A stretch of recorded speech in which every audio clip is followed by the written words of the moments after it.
Hoje, no programa 9 Minutos, nós vamos falar a respeito de um tema muito recorrente aqui no programa e de uma cultura que a gente espera ver cristalizar-se no Brasil, mas parece que vai demorar muito, que é a questão do consumerismo, a consciência, o consumo consciente, o consumidor consciente dos seus direitos e exercitando esses direitos no ato de consumo e nas relações de consumo. Nós vamos conversar com um profissional que tem se especializado nos últimos anos exatamente nessa área, onde ele atua já com uma certa singularidade, com uma certa distinção.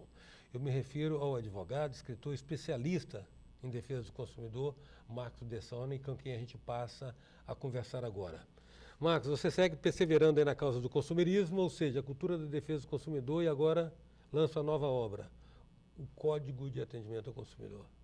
É isso mesmo, Eustáquio. Obrigado por estar aqui novamente. Eu que agradeço a sua presença. E agora eu tenho voltado mais meu foco, ultimamente, menos para a defesa e mais para a prevenção. Então, tenho trabalhado mais o atendimento de qualidade ao consumidor para se evitar justamente esses embates que não são muito da natureza do brasileiro. Então, eu lancei agora no final de 2011, mês de 2012, um livro com algumas obras. A primeira é a tese do desvio produtivo do consumidor e também nesse mesmo livro da editora Revista dos Tribunais, o Código de Atendimento ao Consumidor, que é uma obra inovadora em âmbito mundial, por ter sistematizado e concatenado conhecimento de 6 áreas do saber sobre o atendimento, né, que é muito mais do que tratar bem o consumidor, é satisfazer necessidades, desejos e expectativas. Então, com essa obra eu pretendo trazer essa consciência do atendimento para se evitar os problemas decorrentes do mau atendimento que levam à defesa do consumidor. Mas, Marcos, olha bem, você falou que é muito além de atender, de apenas atender bem ao consumidor. Agora, atender bem ao consumidor já é um maravilhoso começo, né? Em termos de Brasil? Sim, sem dúvida nenhuma. O mau atendimento graça não só em todo o país, como em grande parte do mundo, né? Eu tenho contato com muitos amigos de fora e as reclamações são basicamente as mesmas, né? Mas você fala que essa obra dialoga com 6 áreas de saber. Que áreas que você está pensando aí? Esse código de atendimento eu procurei sistematizar conhecimentos de administração, naturalmente, economia, direito, sociologia, psicologia e comunicação, não sei se eu já falei. Não. E são basicamente essas 6 áreas. Porque atendimento, na verdade, não é uma disciplina, né? Não é disciplina acadêmica. Então, você tratar de algo novo com um enfoque mais científico, eu tive que buscar respaldo nessas basicamente 6 áreas, né?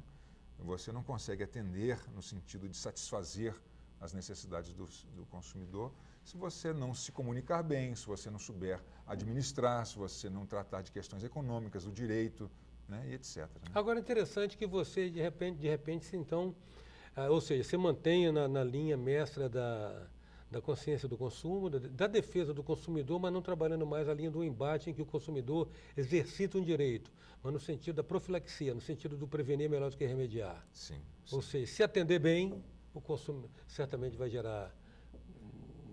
vai gerar reclamação. Sim. Eu tenho uma frase que não é minha, mas eu uso, não sei de quem é. Eu esbarrei com ela uma ocasião que diz que o consumidor que é bem atendido não precisa ser defendido. E ela funciona ao contrário também, né? O consumidor que é mal atendido, aí precisa ser defendido. Precisa ser defendido. Pelo advogado, pelo PROCON. E nesse aspecto, Marcos, como é que você vê a resolutividade dos PROCONs da vida, surgidos a partir do advento do Código de Defesa do Consumidor há 22 anos atrás? Eu acho que eles vêm desempenhando a sua função cada vez melhor, embora eles não possam fazer mágica, né? Os PROCONs não têm poder coercitivo, eles não decidem como decide um juiz, né, no Poder Judiciário, né? Então, os PROCONs, eles têm uma força moral, eles têm uma força pela tradição de serem órgãos que regulam, né, na verdade não regulam, mas que controlam as atividades de consumo, né, e podem fiscalizar e multar, mas eles não podem decidir. Isso, inclusive, é um mito que precisa ser derrubado. O consumidor não sabe. Uma grande parte do consumidor vai ao PROCON achando que vai conseguir uma solução. E o PROCON não pode impor uma solução como pode um juiz do Poder Judiciário, porque os PROCONs pertencem ao Poder Executivo. Então, essa é uma característica interessante. Ou uma lacuna a ser sanada, não? Não Ou sei. seria perigoso, digamos assim, atribuir poder de polícia ao PROCON? Não, o PROCON tem poder de polícia, que é o poder de fiscalizar. Sei. Mas se o consumidor chega ao PROCON com um determinado problema, olha, o meu celular está com defeito, está na garantia e a loja X se nega a consertar. O problema seria esse. O PROCON, diferentemente de um juiz do Poder Judiciário, o PROCON não pode dizer o consumidor tem razão e a empresa tem que consertar dentro da garantia. O PROCON, ele é do Poder Executivo. Entendi. Você me lembrou que juízes, desembargadores e operadores do judiciário devem ser seres privilegiados que não tem nenhum problema com o telefone. Porque eu fico imaginando que se tivesse os problemas que nós, mortais, comuns, tem, certamente alguma coisa teria que ser feita com essas telefônicas, Marcos? Não, o problema está muito sério, né? O Brasil está sofrendo muito na mão da telefonia. Não acontece nada, está sofrendo, mas não acontece nada. Recentemente, né? em Vitória... Eles lidam com o limite da paciência do consumidor. Você reclama, aguarda, e finalmente você parte para a solução que é uma panaceia. Deixa para lá. Sim. Né? E seguimos vítimas. Sim. Né? O consumidor acaba, por essa característica, o consumidor brasileiro de não ser combativo, né? Em sua maioria, né? Claro que há consumidores muito conscientes e exigentes. As honrosas exceções. Mas as empresas acabam se valendo disso, infelizmente. Algumas empresas acabam se valendo disso, dessa inércia do consumidor, até para divulgar que os seus índices de reclamação são baixos ou nulos. Como uma pouca reclamação, né? Que é uma coisa enganosa, porque, na verdade, muita gente tem problema, mas desse grupo com problema, poucos reclamam. Né? E poucos chegam ao fim. Porque reclamar é um primeiro momento, você tem que perseverar para buscar uma solução. E aí é um outro momento que, às vezes, nessa trajetória, como você disse, acaba se desistindo, né? É muito dispêndio de tempo, de energia, e a gente tem coisas mais importantes a fazer. Aí a gente entra na questão do desvio produtivo. Né? Exatamente, isso vai ser tema do nosso próximo bloco. Em 9 minutos, hoje, nós estamos conversando com o advogado, escritor, especialista em defesa do consumidor, Marcos Dessone. Voltamos já.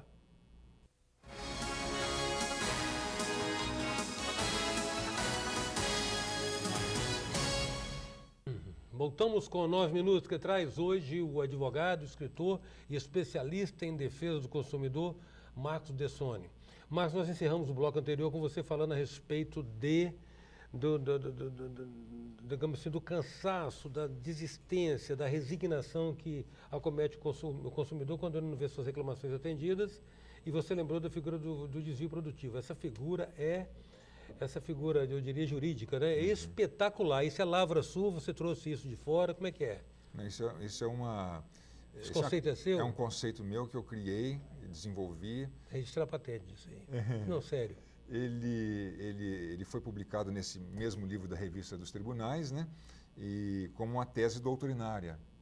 Não é uma tese acadêmica, mas é uma tese doutrinária, jurídica, mas de base multidisciplinar, porque você não tem como falar de um fenômeno de desvio produtivo. Na verdade, é o desvio dos recursos produtivos do consumidor. Você não pode circunscrever o fato econômico só. Você não, pensando só no direito, você tem que pensar nas questões econômicas e outras que estão por trás disso. Né?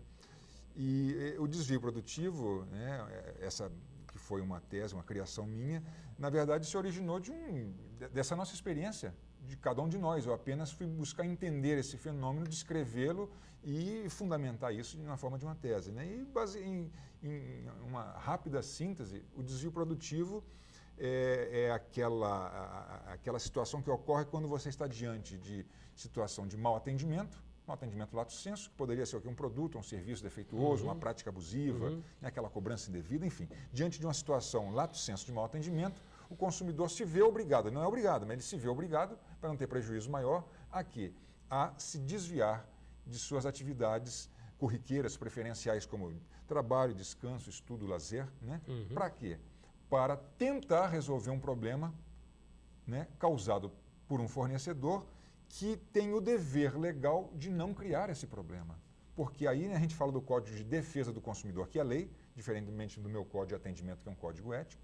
O Código de Defesa do Consumidor, que é a lei, impõe a todos os fornecedores brasileiros uma qualidade de adequação e uma qualidade de segurança. Os produtos têm que serem adequados em termos de segurança e em termos de qualidade, adequação. Então, quer dizer, o consumidor tem direito a receber um produto que atenda às suas legítimas expectativas. Só que não é isso que a gente vê na prática, né? Você vê acolhimento, tem visto acolhimento para essa formulação?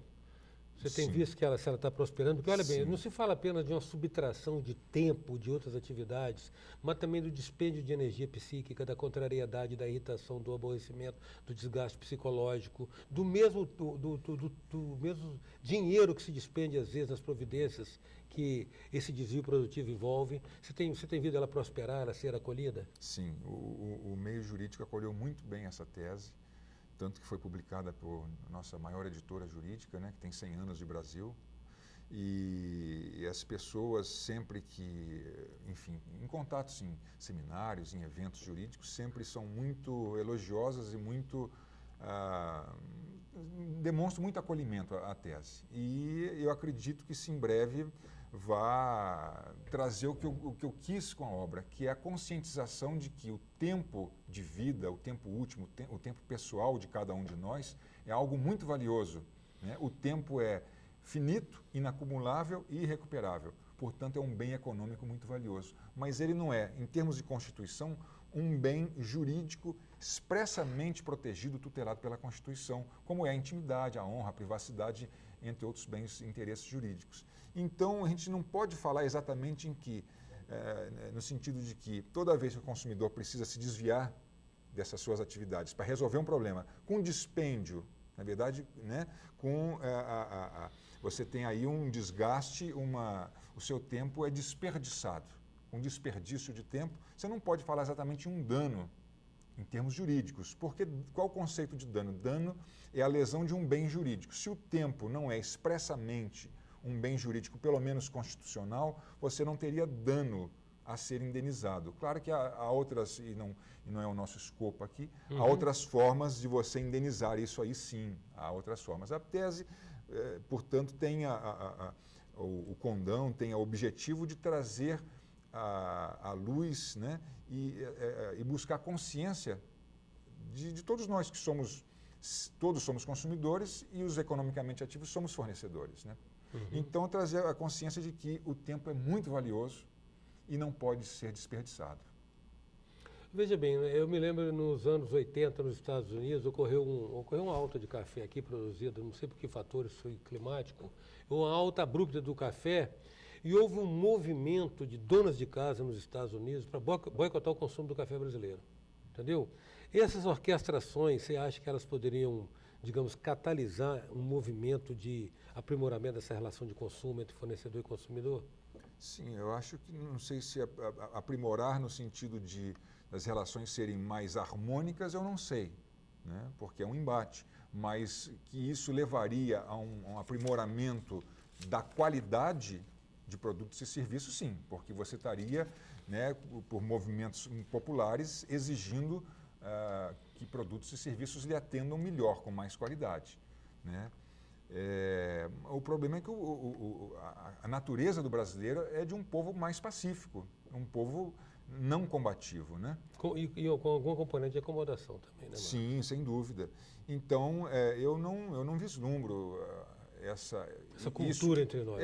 Que isso se transforme numa realidade. Eu acho que, infelizmente, e eu vejo assim, aquilo que eu disse há pouco, todos nós somos consumidores e uma grande parte é fornecedor. Então, nós estamos sempre trocando de lado no balcão, papéis, nos papéis. Então, agora, de repente, estamos no papel de fornecedor de informação e saímos aqui, quem está nos assistindo como consumidor, né, vai nos atender num restaurante ou numa loja e passa para o papel de fornecedor. Então, a gente tem que ter muita consciência, essa é uma coisa que eu trato nesse código, da consciência que todos precisam ter, a responsabilidade um com os outros, né? Porque se eu atendo mal, se eu trato mal o meu semelhante, enquanto eu estou no papel de fornecedor, eu posso incorrer no mesmo problema quando eu chegar lá no papel de consumidor. Marcos, agradeço muito sua presença aqui no nosso 9 Minutos. Eu que agradeço também, e o livro Desvio Produtivo do Consumidor, com o código de atendimento, está à venda aí nas livrarias, já em final de edição. Vamos ver se sai a próxima. Parabéns. Muito obrigado. Em 9 minutos, a gente contou com a presença do advogado, escritor e especialista em defesa do consumidor, Marcos Dessone. Até já. Sou passageiro.